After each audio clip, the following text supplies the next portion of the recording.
Manchester United to West Ham 1. The summer series preseason, the second preseason game for Manchester United. Guys, a lot of talking points in this match. A lot of good things, a lot of not so good things. So, guys, let's jump right into it. The 5 things we learned in this match. I think the first thing I must say is the intensity of the game in the first half. I have to say that we can clearly see that in the physical aspect of things that Man United, have actually done training. There is that improvement in the physical aspects of things. So you can see that there's a very big difference between the game against Leeds and the game against West Ham. That means the fitness is gradually getting into the boys, and I think it was nice to see. I think, but not just the fitness alone. The fact that we said it here when we analyzed that Leeds game, that we need to press aggressively. We need to be on the front foot press. And I think I like what I saw in the first half. I like what I saw from Højlund. I like what I saw from Cunha, what I saw from Bruno Fernandes in terms of the organization and the press.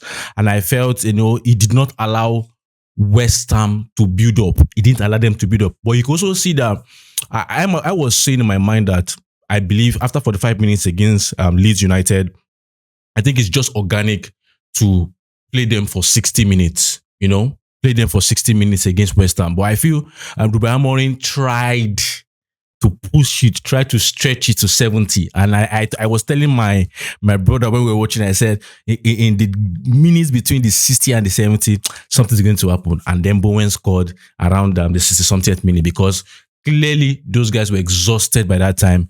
The intensity was gone. They couldn't run. They couldn't press as they were pressing in earlier parts of the game. And that's how they allow the midfielder of West Ham to have the half foot on, and to just carve open the midfield and to have the whole pitch to play and then to score. But I felt the front foot press was present there in the first half, at least for the first. Let's say for the first 40 minutes, there was that intensity. But it definitely is the preseason. Definitely you are playing the United States, a very hot climate. Definitely the pressure, the pressure from the front foot press. You can't press for 90 minutes, It has to drop considering all the other factors.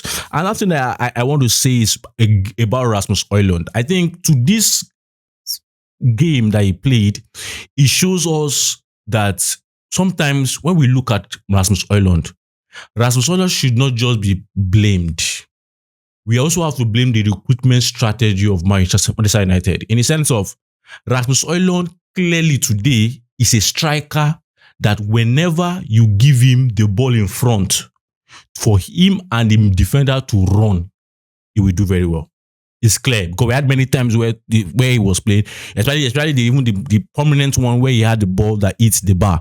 Whenever he's allowed to play where he can have a run-in with the defender, he has a chance. But whenever you tell Rasmus Højlund to play with his back to goal, to hold up play and to link up, he is like bank average. It's less than average. I think there was a point where in the first half where the only time he had the opportunity to play behind with his back behind the goal was when there was a long ball from Altabayinde to him on the instruction of Ruben Amorim, play to Rasmus, let him. And you just felt we saw the old Rasmus Højlund back. He couldn't win the ball. Even when he dropped the ball, before he fell down. So I feel it is a victim of the recruitment strategy of Manchester United, in the sense of we buy players for a particular system. This guy was bought for a counter-pressing team, and now we want him to play hold up. So sometimes we have to just be, to look at it that, yes, it's not the striker we want. Yes, we are talking about it, but also, he's a victim in some parts of a recruitment strategy that has no head. I think that's what I would say. And so I believe even if he's going to stay there in the club, we have to start talking about how we play the ball to him.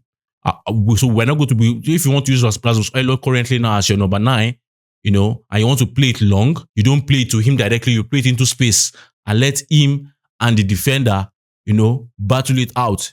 Yes, it's risky because you don't win every of the ball in that situation, but Rasmus Højlund has a better chance of winning the ball when he's having a run in with the defender than when you are playing directly to him to hold up play. At least spending the time, he works on his physique and is able to do that. So I think for me, I have to just say, the best player in this match, Manchester United versus West Ham, has to be Manu Ugarte. Fantastic. This is what I want to see from Ugarte. This is what everybody wants to see from Manu Ugarte. The interception. This is what we call the master of ball recoveries. Anytime you don't see Man United recover the ball, just close your eye. Manu Ugarte. And he's the one. Fantastic. I think what we want to see is we want to see a continuation of what could be the midfield duo of Manu Ugarte and Kobbie Mainoo. And for Kobbie Mainoo, I feel Kobbie Mainoo needs to impose himself in the game much more. Kobbie Mainoo needs to get into the danger zones and, control the tempo of this game. Because this game, in as much as those midfield they tried, this is the second game they are playing together. At least for some part, they play 45 minutes against Leeds, and now they play 60 minutes against West Ham. And I feel, for me, I see no reason, except maybe injury happen. I see no reason why that's not our starting midfield against Arsenal. Because I believe that's the best midfield they have. Kobbie Mainoo and Manu Ugarte. But I feel Kobbie Mainoo needs to control the game. We lack a player that can control the tempo. We lack a player that can bring the ball down. Sometimes Bruno Fernandes was so quick to play the ball. Sometimes, Manu Ugarte, we're also so anxious to play the ball when all that was needed was bringing the ball down, calming the tempo, and then detecting play. And I believe Kobbie Mainoo can do that for us. When I see the game, I think it shows to us that sometimes the moment we regain control of the game and we're able to control the tempo, check who was on the ball. Sometimes it was Matheus Cunha that was on the ball. It says a lot about the quality of our midfield. But I believe, looking at what we have currently, not knowing whether we're going to buy a midfielder, which we should, I would just say you cannot take it away from that. The starting lineup for Arsenal, the first game of the season, should definitely be Kobbie Mainoo and Manu Ugarte. And what we want from now till then is for them, Kobbie Mainoo, work on how you can control the tempo of the game better. Manu Ugarte, continue doing the interceptions, but do it consistently for 90 minutes. I think if you can do that, it will be an amazing season. That guy, I saw the reason why I was excited that he was coming to Manchester United. Now, Bruno Fernandes, I don't want to talk much about Bruno Fernandes. I felt Bruno Fernandes was one of the worst players in that 60 minutes. I felt Bruno Fernandes had a lot of misplaced passes. Bruno Fernandes, was like, he still has that Ole Gunnar Solskjaer's chip in his brain. He plays the ball too quick. He's not. He needs to, and I felt Amorim needs to talk to him in a sense of, play a 2 seconds slower, and maybe you can see the game clearly. Don't be too quick. Sometimes Bruno Fernandes' passes were not the best of passes to Rasmus Højlund, and sometimes you make your striker to just overwork himself for nothing because those passes were not perfect passes. So you have to be 2 seconds slower, and then read play, and then choose the best way to pass it. It's not just by passing it. But one thing about Bruno Fernandes is bad game, but see 2 goals. So it's like that's Bruno for you. So it's like, okay, some people say why you criticizing him, he scored 2 goals. But the fact is, he was one of the worst players in that game in terms of, the passes, in terms of how he was imposing himself in that game. But he scored 2 goals.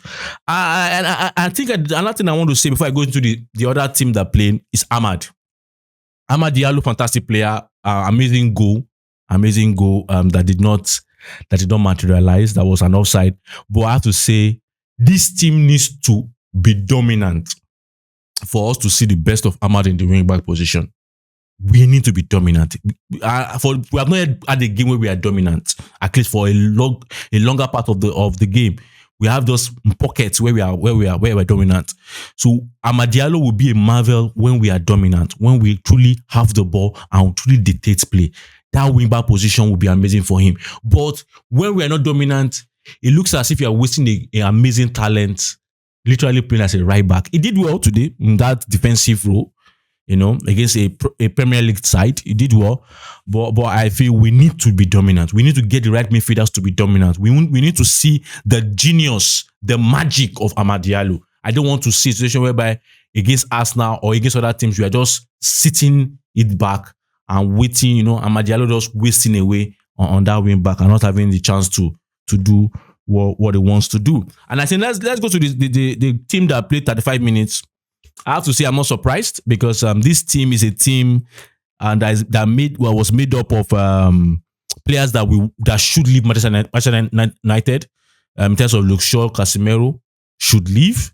I feel the best player in that second half, that second team, I feel was Harry Maguire. Clearly, it was miles apart. I think there's not that person you can say. Maybe Diego Leon was showing that effort. It was a poor performance from that team because sometimes as if the goal of the team, I don't think they had a shot on target. I can't even remember seeing the goalkeeper of West Ham in that 35 minutes period. I can't remember seeing it. It was poor, but it's a team made up of young boys, players that you want to sell, players that are trying to check out. Can they really like Mason Mount? Can they really have a stake in this season? Prospect like Obi. So it was expected.